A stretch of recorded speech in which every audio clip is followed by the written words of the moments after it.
ஜம்முவை தலைமையிடமாக கொண்ட ரயில்வே மண்டலத்தை பிரதமர் மோடி இன்று தொடங்கி வைக்கிறார். காஷ்மீர் மக்களின் நீண்ட கால கோரிக்கை நிறைவேறுவதன் மூலம் காஷ்மீர் ரயில்வே இணைப்பு விரிவாக்கம்.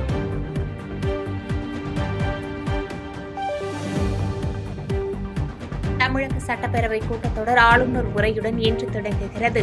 புதிய மற்றும் நிறைவேற்றப்பட்ட திட்டங்கள் குறித்த அறிவிப்புகள் வெளியாகும் என தகவல்.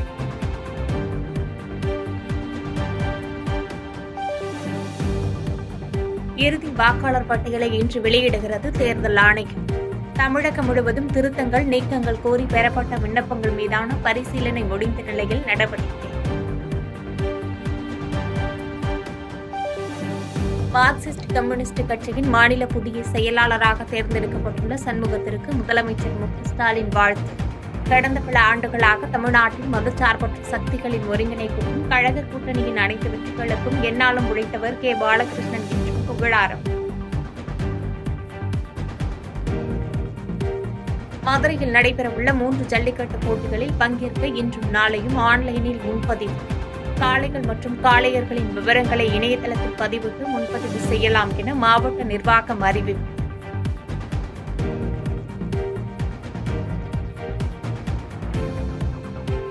சிங்கார சென்னை ஸ்மார்ட் அட்டையை மாநகர பேருந்துகளிலும் பயன்படுத்தும் வசதி இன்று அறிமுகம். பேருந்து, புறநகர் ரயில், மெட்ரோ ஆகிய 3 பொது போக்குவரத்திலும் ஸ்மார்ட் அட்டையை பயன்படுத்த அனுமதி. தான் டெல்லி சென்று வந்ததற்கும் அமலாக்கத்துறை ரெய்டுக்கும் எந்த சம்பந்தமும் இல்லை என அமைச்சர் துரைமுருகன் விளக்கம்.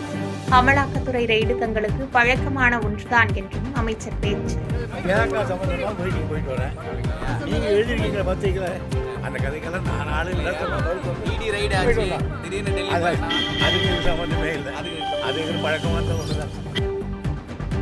பொங்கல் பண்டிகையை முன்னிட்டு தமிழ்நாட்டு மக்களுக்கு 500 ரூபாய் கூட தர முடியாத நிலையில் திமுக அரசு உள்ளதாக பிரேமலதா விஜயகாந்த் விமர்சனம்.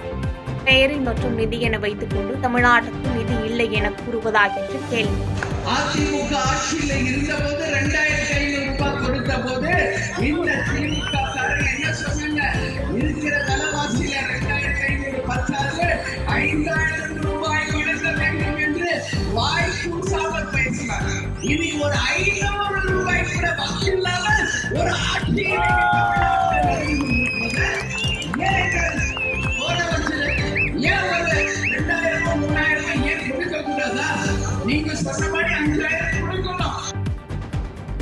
சிவகாசியில் பட்டாசு தொழிற்சாலையில் அடிக்கடி ஏற்படும் தீ விபத்துகளுக்கு தமிழக அரசு நிரந்தர தீர்வு காண வேண்டும். பாலியல் வன்கொடுமை செய்பவர்களுக்கு உச்சபட்ச தண்டனையாக தூக்கு தண்டனை அளிக்க வேண்டும் என்று பிரேமலதா விஜயகாந்த் வலியுறுத்தல்.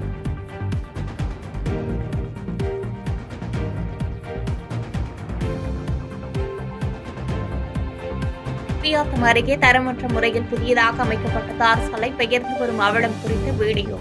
தரமற்ற முறையில் தார் சாலை இரவோடு இரவாக போடப்பட்டதாகவும் கிராம மக்கள் குற்றச்சாட்டு.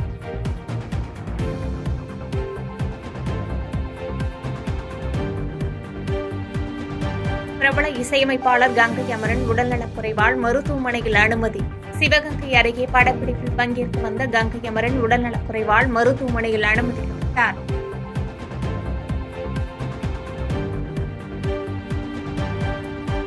கிழக்கு திசை காற்றின் வேக மாறுபாடு காரணமாக அடுத்த 6 நாட்களுக்கு தமிழ்நாட்டில் மழைக்கு வாய்ப்பு.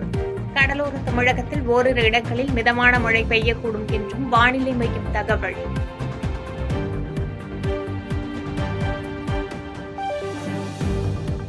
பிரிஸ்பேன் டென்னிஸ் போட்டியில் சாம்பியன் பட்டம் வென்றார் பெலாரஸ் வீராங்கனை சபலென்கா. இறுதிப் போட்டியில் ரஷ்ய வீராங்கனை பொலினாவை வீழ்த்தி அபாரம். கடந்த 5 ஆண்டுகளில் சீனாவில் அதிகம் வசூலித்த இந்திய திரைப்படம் என்று சாதனை படைத்தது மகாராஜா. விஜய் சேதுபதி நடித்துள்ள இத்திரைப்படம் இதுவரை 91 கோடி ரூபாய்க்கு மேல் வசூலை குவித்துள்ளதாக தகவல்.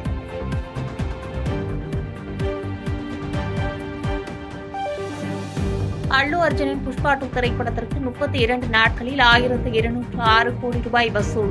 இந்தியில் 800 கோடி ரூபாய் வசூலை கடந்த முதல் திரைப்படம் என தயாரிப்பு நிறுவனம் தகவல். உக்ரைன் மீது கடந்த வாரத்தில் 600 ஆளில்லா விமான தாக்குதல்கள் நிகழ்த்தியுள்ளதாக அதிபர் ஜெலன்ஸ்கி குற்றச்சாட்டு. இந்த ஆளில்லா விமானங்களில் 8755 வெளிநாட்டு பொருட்கள் இருந்ததாகவும் தகவல்.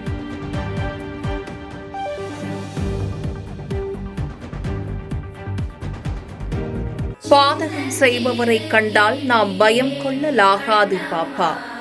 மோதி மிதித்து விடு பாப்பா, அவர் முகத்தில் உமிழ்ந்து விடு பாப்பா. அண்மை செய்திகளை உடனுக்குடன் தெரிந்து கொள்ள இணைந்திருங்கள் எம் நாடு தொலைக்காட்சியுடன்.